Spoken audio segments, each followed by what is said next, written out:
G'day, folks, and welcome. Thanks for joining me. Look, we've been waiting a long time for this, but we've finally got that UAP report from 2022. It's been a few months waiting, and it's finally come. So, but look, guys, welcome to the new year. I hope everyone's had a great holiday season, and welcome to 2023. So, look, I thought I'd join you here tonight and try and get into this UAP report.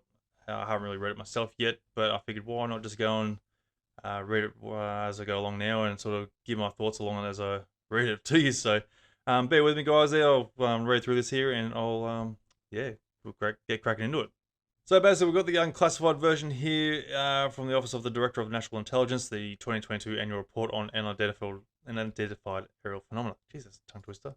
Basically, got the table of contents there and an executive summary, and I'll just read through this there, and I'll give you a bit of my opinions there as we go along there, and see how we go. So basically, the unidentified aerial phenomena UAP reporting is increasing, enabling a greater awareness of the airspace and increased opportunity to resolve UAP events. In addition to the 144 UAP reports during the 17 years of UAP reporting, included in the Office of the Director of National Intelligence, preliminary assessments, there have been 247 new reports and another 119 that were either since discovered or reported after the preliminary assessment time period. This totals 510 UAP reports as of 30th of August 2022. Additional information is provided in the classified version of this report. Basically, we won't get that one, unfortunately. But saying that 17 years of the UAP reporting, which makes me sort of think that we might not be getting anything in regards to anything that's prior to the 17 years. So I think that's quick, I think about 2005, 2006, something like 17 years. So anything prior to that, we won't be getting any information in regards to any sort of UAP or UFO reports or evidence in that nature. At least that's my opinion on that. I don't think we're going to get any on that regard, which is unfortunate because we might not be getting any more information about the Nimitz, the Tic Tac UFO, which happened in 2004. We might get something there. It's from the Go Fast. I think that was about 2014, 2016, or 2015. Around that time, I think that's sort of about nearly 10 years ago now.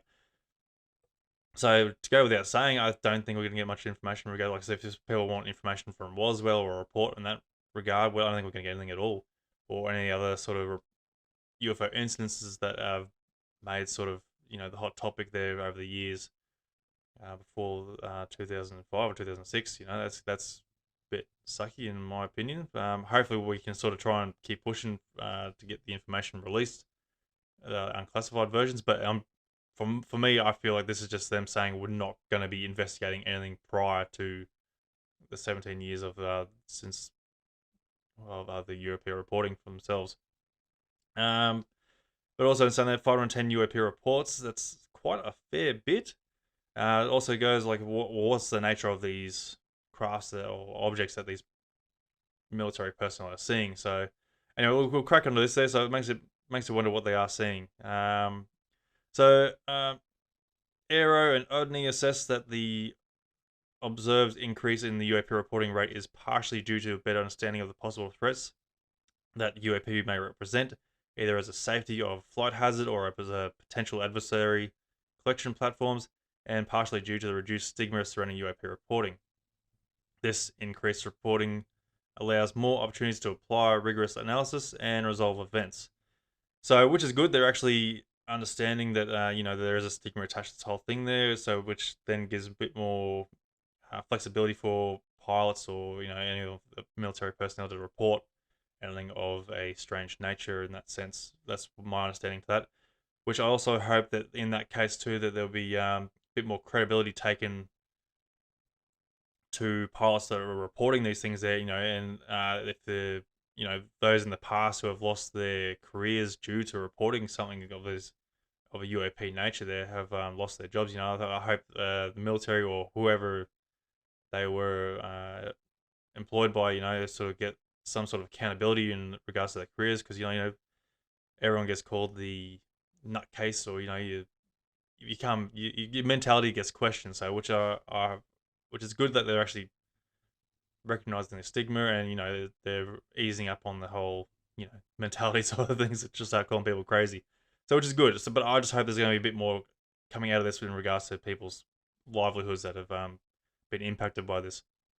So let's crack into this a bit more. So the establishment of the Department of Defense, DoD, All Domain Anomaly Resolution Office, should facilitate more coordinated UAP efforts, resulting in greater attribution of UAP. While limited data on UAP continues to be a challenge, the establishment of AERO, with its broad scope of authorities and responsibilities, and its replacement of the Unidentified Aerial Phenomena Task Force, will allow for increased coordination of efforts against the UAP problem set. AERO's authorities ensure that UAP detection and identification efforts will span across DoD and relevant interagencies partners, as well as the intelligence community, with the support and coordination of the National Intelligence Manager for Aviation. NIM Aviation and AERO's coordination efforts will improve US government's awareness of objects in the airspace and resolution of UAP events. See Appendix B. I'm not exactly sure what NIM Aviation is. Hang on, National Intelligence Manager for Aviation. So yeah, okay. In that regard, I sort of feel like, okay, that's great they're working in their own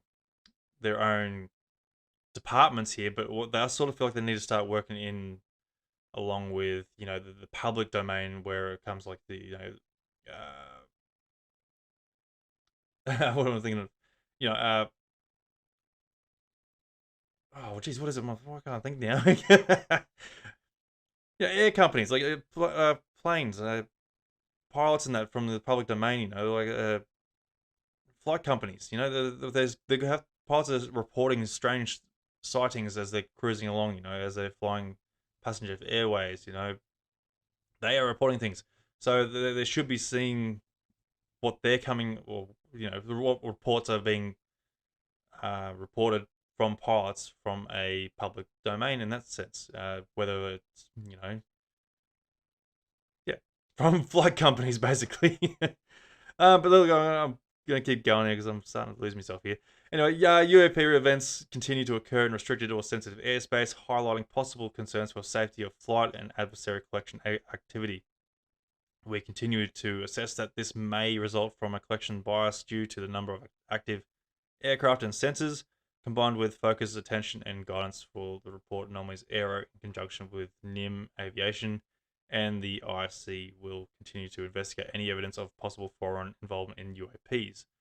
So again, I sort of feel like they do need to go and start looking into the public domain where pilots are actually reporting these anomalies, or, you know, something that's of that nature, and sort of get a better idea of what everyone else is seeing, instead of it being in a, as I mentioned, a sensitive or restricted airspace, because people are not just seeing these things in these sensitive areas. It's happening worldwide, and I feel like they need to start getting a broader aspect, even if it's their own country. I don't care. They need to start getting a bit more of a public domains and opinion on what things are actually being seen. But anyway, look, that's only my opinions. I can only give my thoughts, the whole thing.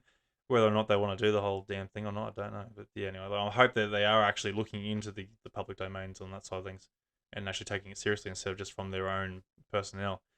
So scope and assumptions. Okay, so scope. This annual report is provided by ODNI, in response to a requirement established in Section 1683 of the National Defense Authorization Act, NDAA, for financial year 2022, establish of office, organizational structure, and authorities to address unidentified aerial phenomena. Subsection H of that section states the Director of National Intelligence, in consultation with the Secretary of Defense, shall submit the appropriate congressional committees a report on unidentified aerial phenomena, see Appendix A. In addition to responding to the requirement elements delineated in the NDAA, this report details the establishment and coordinating efforts between ODNI and the newly created DoD AERO. This report provides an overview of policymakers of UAP that have been reported since the 5th March 2021, information cutoff date for ODNI's preliminary assessment on UAPs. Published 25th June 2021 per the NDAA, and AERO delivers quarterly reports on UAP to policymakers that contain greater detail regarding analysis and attribution of UAP events. So basically we should be getting one every quarter year, as it says. So I think that should be about April or something like that. But we waited for months to get this one that was due. So who knows when we will get the next one. But that also depends on if that's going to be released to the public as well in those quarterly analysis. So I guess we'll wait and see. This report was drafted by ODNI's NIM Aviation in conjunction with Aero. It includes input from the Undersecretary of Defense for Intelligence and Security, the Defense Intelligence Agency, the Federal Bureau of Investigation, FBI, the National Reconnaissance Office, the National Geospatial Intelligence Agency, the National Security Agency, the U.S. Army, the U.S. Navy, the U.S. Marine Corps, the U.S. Air Force, the Federal Aviation Administration. So there you go. They've got actually do have a public domain there.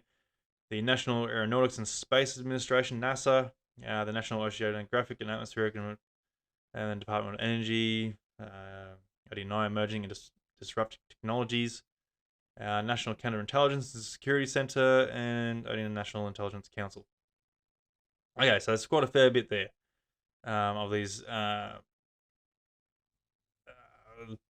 domains that they're in conjunction with there, so that's good. And as I was mentioned there, I was hoping that they are looking into the public domain there in regards to the aerial aspects. Anyway, the assumptions. Multiple factors affect the observation or detection of UAPs, such as weather, illumination, atmospheric effects, or the accurate interpretation of sensor data.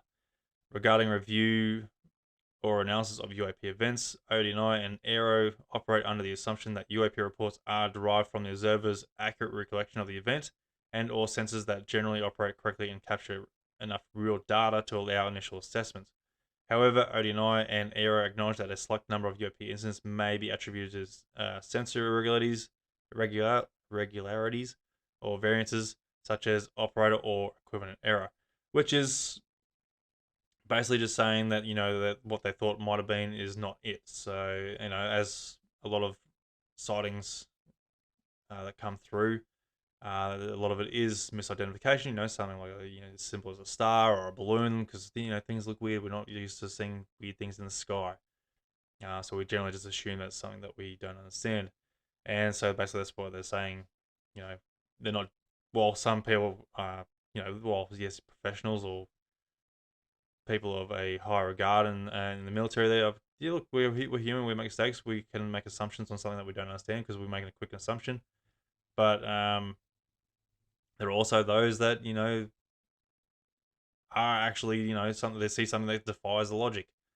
So and if they've got the sensors there to go and help back that up, then yeah, by all means. So hopefully we can get something more a bit more solid on that sort of data there. That's the one that we want, that has the actual backup data to sort of really help bring light into what people are actually, all these people are actually seeing. So anyway, we'll go through there.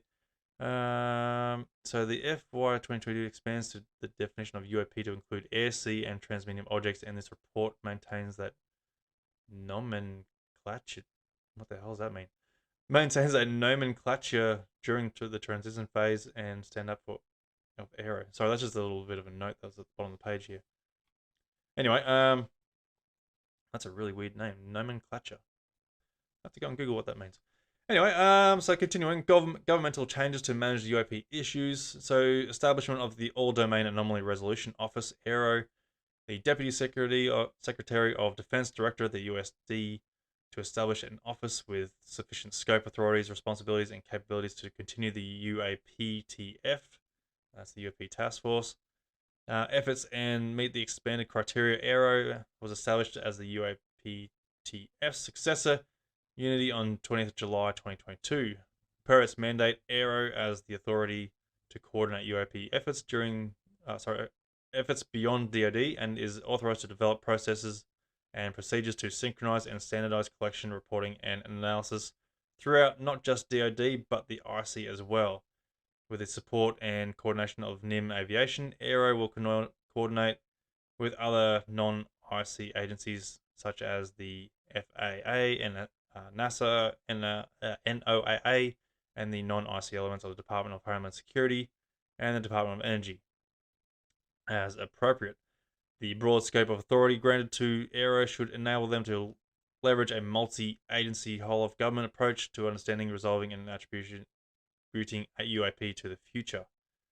So ODNI coordinating with Aero and multi-agency partners seeking opportunities to assist in collection, reporting, and analysis of UAP incidents across the IC. So since the June 2021 publication of ODNI's preliminary assessment on UAP, ODNI has developed strategic guidance to enhance further collection, which Aero and ODNI will leverage to prepare collection and report on UAP in a comprehensive manner for the IRC NIM Aviation, which will remain the IRC's focal point for UAP issues, while Aero is the DoD focal point for these issues and related activities, I should say. Aero will represent DoD to the Interagency Congress, media, and public in coordination with the Assistant Secretary of Defense for Legislative Affairs and the Assistant to the Secretary of Defense for Public Affairs. Aero's mission and responsibilities are contained in Appendix B.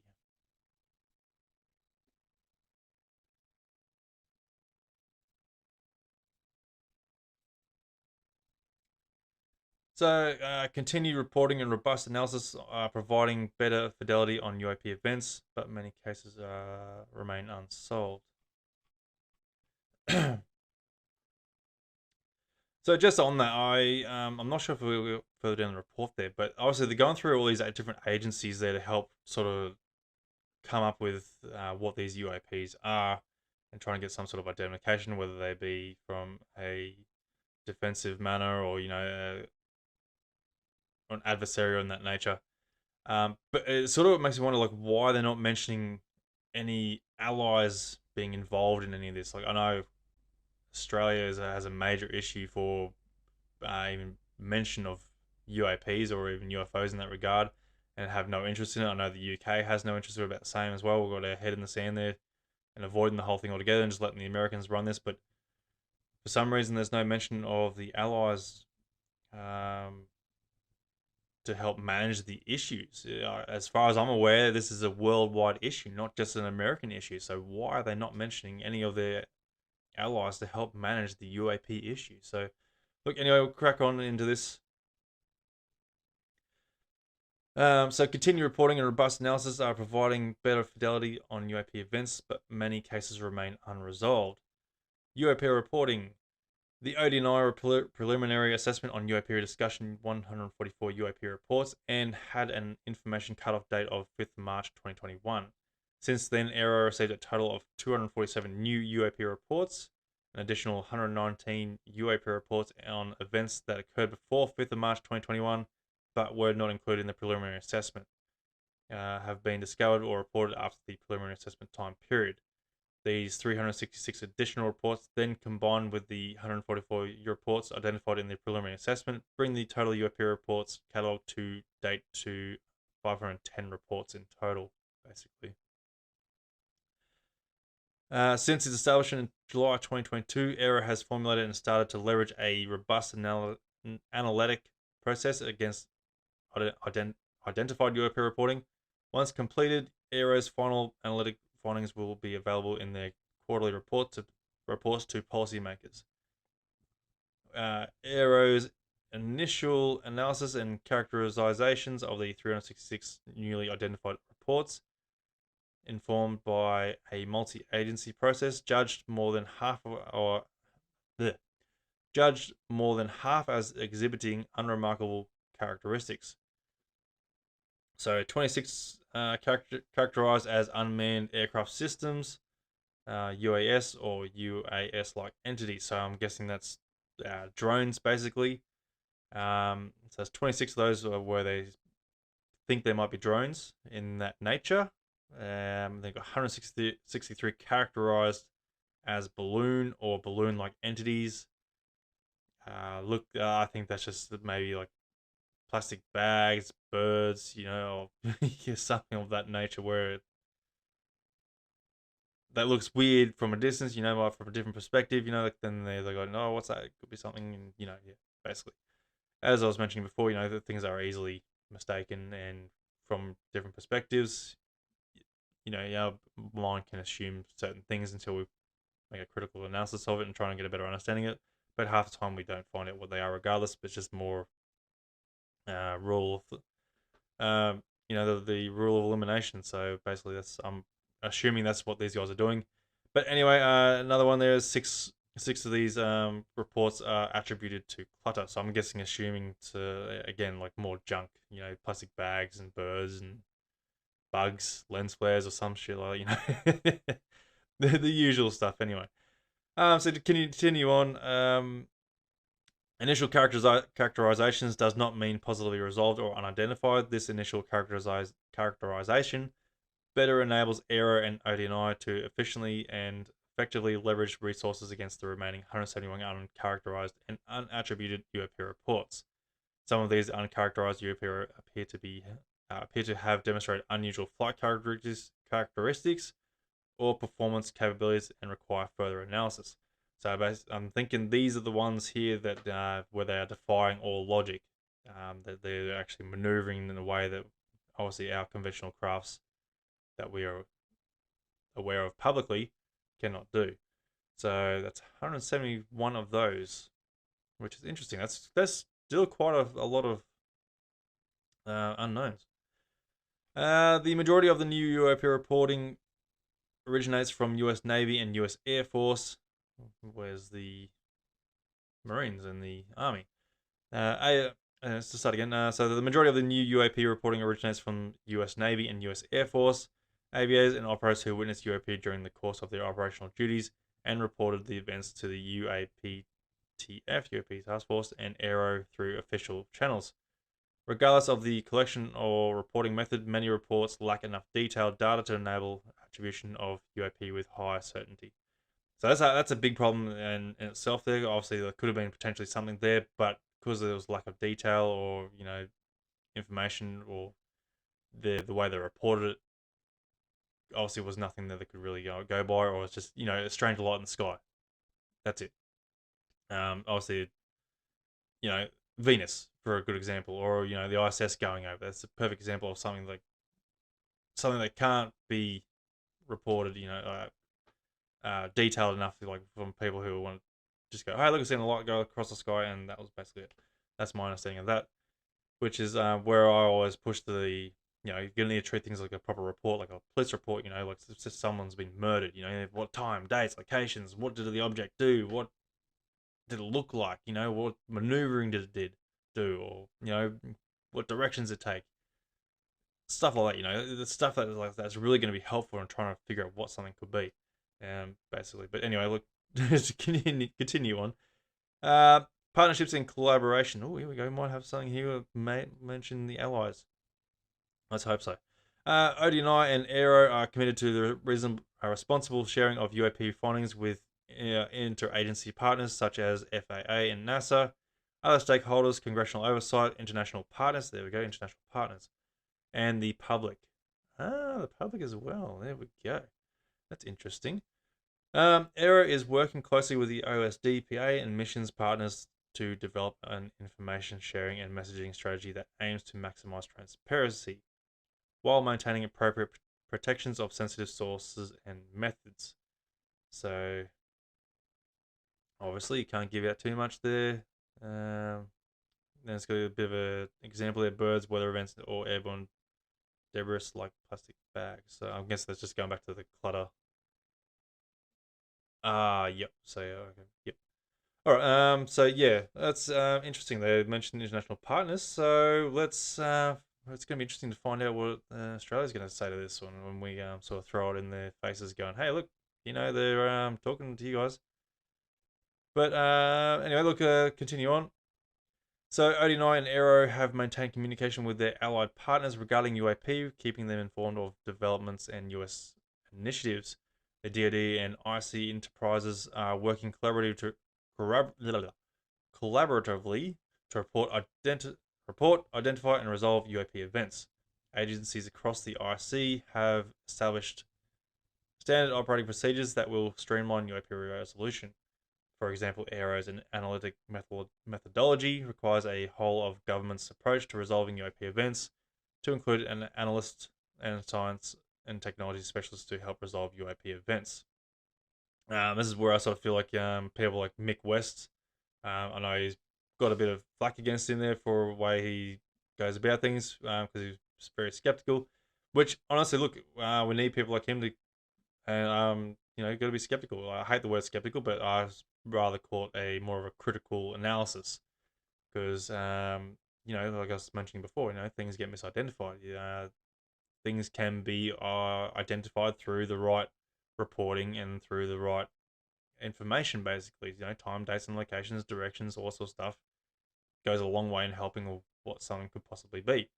So, if they're getting these people there, I hope these people are doing these sort of analytic sort of approaches. They obviously they have, what was it, 427 or something like that I think I mentioned before, or it might have been more than 150. I can't remember now. There's over 100 unknown identified reports there. That's something that these guys are analysts of science and technology specialists, and they can't figure out what they are. Then makes you wonder, what are they seeing? But anyway, to continue, flight safety concerns and health implications. UAP pose a safety of flight and collision hazards to air assets, potentially requiring aircraft operators to adjust flight patterns in response to their unauthorized presence in the airspace, operating outside of air traffic control standards and instructions. To date, there have been no reported collisions between US aircraft and UAP. Regarding health concerns, there have also been no encounters with UAP confirmed to contribute directly to adverse health-related effects to the observers. Yeah, if I remember something there, they were mentioning something. There were some effects that were health-related to the observers. But anyway, acknowledging that health-related effects may appear at any time after any event occurs. It's a strange sentence. Aero will track any reported health implications related to UAP should they emerge. That's an interesting sentence there. Acknowledging that health-related effects may appear at any time after an event occurs. That leaves a lot to be open on that one. But again, so there's as I mentioned, there was no mention of the army. So why is there no mention of the army in these reports? And if the army has, well, I'm quoting here, if they have been in conflict or in relation to these UAPs, well, they've been getting the health effects. What's been going on there. But anyway, again, I'm just opening up ideas here of these little wormholes of loopholes, basically, of what they're trying to say.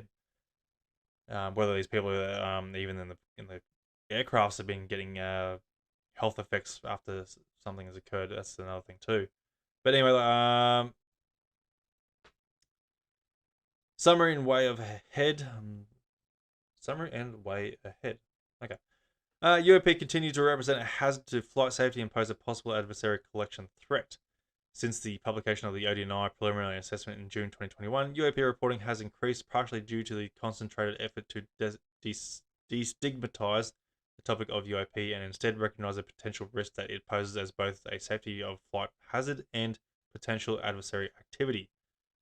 Whereas there were previously 144 UAP reports covered during the 17 years of UAP reporting included in the ODNI preliminary assessment on UAPs, there have been 247 more UAP reports during the 17 months since, combined with another 119 reports either discovered or reported late that fell within the original 17-year period but were not included in the preliminary assessment.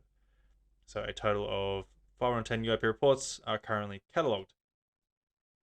I sort of feel like that's a bit of a piss poor effort there where 17 years, 247 reports during that 17 years. Like, I understand the whole stigma thing was attached to this whole thing, but there was, a bit of conflict there in that regard, whether people want to go and report something anomalous or something strange. So it's understandable, but I sort of feel like over 17 years, that's not that much. 247. I feel like there should have been a lot more. And then Oh, hang on, sorry, I've read that wrong. Or have I? Sorry, yep, I've read that. I read that wrong. So 144 over 17 years. Yeah, so yeah, that's not that much again. But yeah, since obviously 17 years, and obviously yeah, 247 more of that time. Yeah, I'm gonna shut up and keep going because I'm not making sense of myself here. But yeah, I'm sure you understand what I mean. Like, for over 7 years, that's not a lot of reports. And again, yeah, the stigma's attached to it, blah, blah, blah. But still, not a lot. Anyway, Aero has been established as the DoD focal point for the UAP in an effort to gain fidelity of the nature of UAP and possible risk UAP represents. Congress required the establishment of a central office for all UAP matters in the financial year 2022. NDA, that office formally became operational as the Aero under the USD in July 2022. ERA is the single focal point for the all DoD UAP efforts, leading a whole of government approach to coordinate UAP collection, reporting, and analysis of efforts throughout the DoD, the IC, and beyond to include other government agencies not in the IC, as well as foreign allies, partners of the United States. So again, they're talking to allies, but we get nothing on our end from the Australian side of things, which is absolute bogus. Coordinated efforts between DoD, the IC, and other government agencies to collect and report UFP events have resulted in increased data sets spanning multiple security domains. ERA in coordination with the IC is focused on identifying solutions to manage and alleviate the resulting data problem, including the intake, indexing, visualization, and analysis of the data across multiple security domains. We are confident that continued multi-agency cooperative UAP prosecution activities will likely result in greater awareness of objects in and across the airspace and maritime domains, as well as the nature and origin of UAP in the future. The establishment of Aero and applications of Aero's new analytic process to this detailed reporting will increase resolution of UAP events. So they're trying to figure out the origin of the UAPs, but they're not really admitting to them being adversaries at all. So I guess we'll keep on guessing and waiting to figure out where these UAPs are coming from. So continuing Appendix A, annual report on UAP financial year 2022 NDAA, subsection of section 1683, establishment of office organizational structure and authorities to address unidentified aerial phenomena of the financial year 2022 NDAA. Public Law 11781 listed requirements for annual reports on UAP matters. In the subsection, the term the director refers to the director of national intelligence, and the term the secretary refers to the secretary of defense. The text of the subsection below. One requirement: not later than 31st October 2022. Ha, yeah, well, we all know what happened there. Well, what did happen there? And annually therefore after until 31st October 2026. So at least we get a good 3 years worth out of that. The director, in consultation with the secretary, shall submit to the appropriate congressional committees a report on unidentified aerial phenomena. 2 elements. Each report under paragraph 1 shall include, which, with respect to the year covered by the report, the following information: all reported unidentified aerial phenomena related events that occurred during the 1 year period, all reported unidentified aerial phenomena related events that occurred during a period other than that 1 year period but were not included in an earlier report. C. An analysis of data and intelligence received through each report unidentified aerial phenomena related event.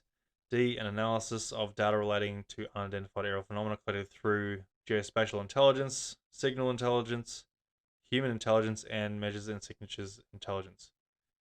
The number of reported unidentified aerial phenomena over restricted airspace of the United States during the 1 year period. An analysis of such incidents identified under subparagraph E. Okay. Identification of potential aerospace or other threat posed by unidentified aerial phenomena to the national security of the United States. An assessment of any activity regarding unidentified aerial phenomena that can be attributed to one or more adversarial foreign governments.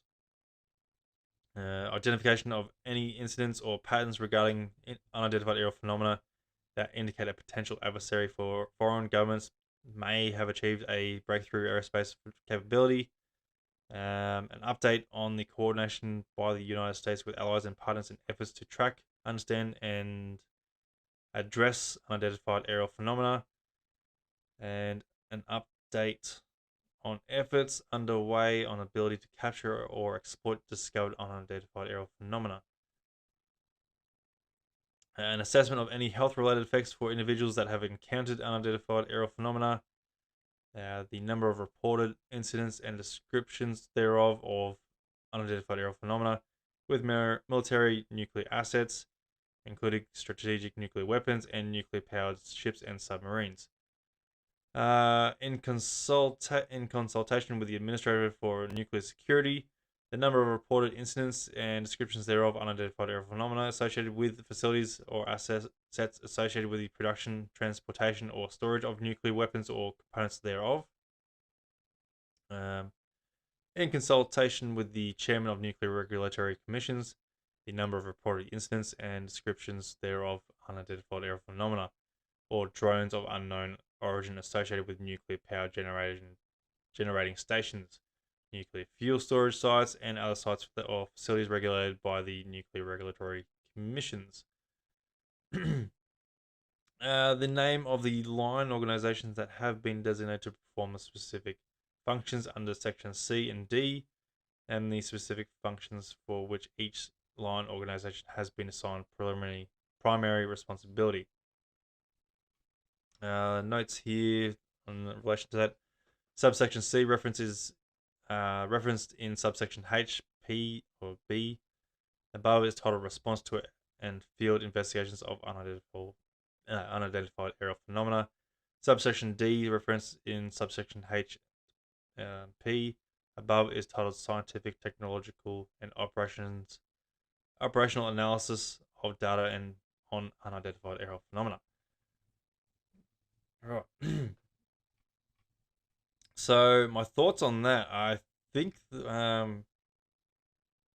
what they mean by that is obviously we know that UAPs have been hovering around a lot of the nuclear sites, like nuclear launch sites, nuclear power stations, stuff like that, because they also have an interest in our nuclear technology. So I'm guessing that obviously these are going to have to go on the reports, whether or not we will get the reports if something has been happening in that nature, if they have had UAP activity around these sort of sites, or even as they mentioned, transports or the powered ships or submarines, something, anything of that nuclear nature. Whether we will get that, I don't know.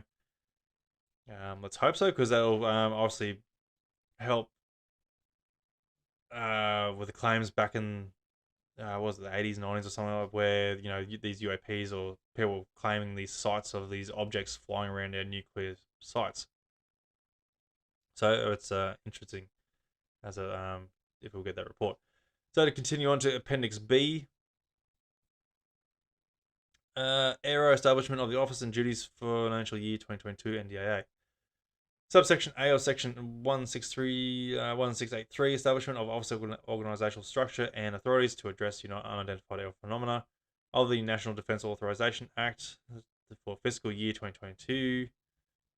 Established an office designated to replace the Unidentified Aerial Phenomena Task Force, UAPT Task Force, later identified as the All Domain Anomaly Resolution Office, AERO, as established on 20th July 2022. Subsection B of Section 1683 delineated that office duties.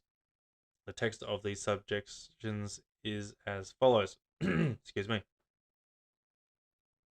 My throat's going to be dry. That's a lot of talking. Anyway, establishment of office not later than 180 days after the date of enactment of this Act. The Secretary of Defense, in coordination with the Director of National Intelligence, shall establish an office within a component of the Department of Defense and the Office of the Director of National Intelligence to carry out the duties of the Unidentified Aerial Phenomena Task Force as in effect on the day before the date of enactment of this Act. Jesus. and such other duties as required by this section. So Section B is the duties. The duties of the office establishment under subsection A shall include the following: developing procedures to synchronize and standardize the collection, reporting, and analysis of incidents, including adverse psychological effects regarding unidentified aerial phenomena across the Department of Defense and the intelligence community. So I'm guessing that's they're meaning that they're getting rid of the stigma that's attached to it. So like the psychological side of things. Not really sure what that really means, to tell the truth. This is my guess. So developing process and procedures to ensure that such instances from each component of the department and each element of the intelligence community are reported and incorporated in a centralized repository, so it's getting more organized. Which is good, because we need organization in this sort of thing. Establishing procedures to require the timely and consistent reporting of such incidences.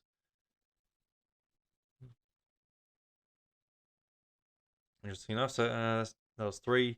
Number 4 is evaluating links between unidentified aerial phenomena and adversarial foreign governments.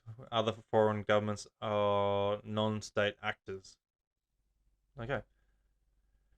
Number 5, evaluating the threat that such incidents present to the United States. 6, coordinating with other departments and agencies of the federal government as appropriate, including the Federal Aviation Administration, the National Aeronautics and Space Administration, the Department of Homeland Security, the National Oceanic and Atmospheric Administration, and the Department of Energy. Number 7, coordinating with allies and partners of the United States as appropriate to better assess the nature and extent of the unidentified aerial phenomena. Number 8, preparing reports for Congress in both classified and unclassified form, including under Section I. Or is it 1? I don't know. I believe it might be on the last page here. Appendix C, Index of Key Terms. So this report uses the following defining terms. Range failure, defined by US Navy aviators based on observations of UAP, interrupting pre-planning, training, or other military activity in military operating areas or restricted airspace. Interesting. Transmedium objects or devices that are observed to transition between space and the atmosphere or between the atmosphere and bodies of water that are not immediately identifiable. Unidentified aerial phenomena, airborne objects that immediately identify. The acronym UAP represents the broadest category of airborne objects reviewed for analysis. UAP event, a holistic description of an occurrence during which a pilot or aircrew witnessed or detected a UAP.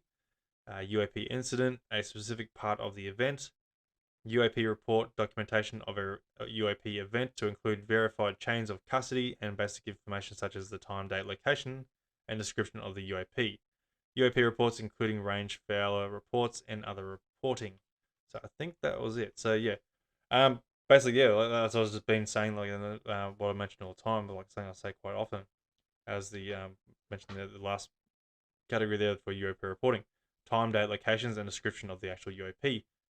Which is, like I said, the more detail provided, the better they can get a better analysis, a better idea of what it could possibly be, to try and help identify it. And obviously in these guys' case, they needed to figure out if it's an adversary of that nature.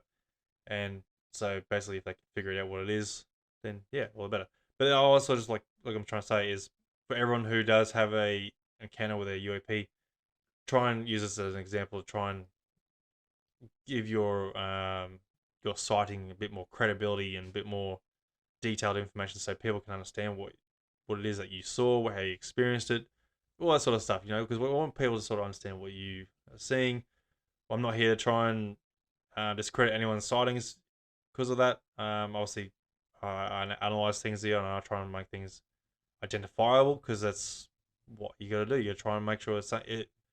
I want to make it so it gives you credibility to your sighting. And I'm not going to lie to you. I'm not going to bullshit and by telling you that it's an alien craft just to go and say for the sake of it. I will tell you that I don't know what it is in that term, but I'm not going to tell you it's an alien craft just for the sake of it. No, I'm not going to lie to you. It's not what I do. That's not how I roll. But anyway, back to the report. So look, it's interesting that it didn't really give us much at all. If anything, there's nothing really. It sort of makes you wonder if we will get any more evidence in these previous videos there, like the Nimbus, the Go Fast. It's gonna be quite interesting. Even though the what was that one there with all the drones flying on that ship there? I can't remember. The Kennedy, was it Kennedy? I can't remember now. We need those sort of documents there of what their reports are on that. I feel like we deserve that sort of report in that nature. Like, okay, this is all great. We're getting two different terms. We're getting how they're reporting things. What their involvement is in the whole thing. But I sort of feel like we need to get more reports in regards to what their findings are when they're investigating into these things. But whether or not we will get that, I don't know. But it was interesting there for down about the bottom here there when I was going through these categories there for key terms. Range failer, transmedium objects or devices. For those who want to try and crack into getting reports, unclassified reports from these government agencies or these other agencies and such for the freedom of information. There's some key terms there you can try and use in your claim there for trying to get the freedom of the information there for the unclassified versions. So good luck to you there. That's hopefully it'll help you in tracking down some reports and some stuff. So basically, yeah, I'm pretty disappointed in the report here. It was not much to be expected. Not that I was really expecting much. I wasn't really expecting to say like, yeah, we've got aliens visiting us around here, but again, still like, eh. But again, look, it's good to see that we are getting reports, and they are still admitting to the fact that there is something out there that they don't even understand themselves. But again, whether it's adversaries or not, don't know. People want to claim they're aliens. Well, look, it's open to the possibility.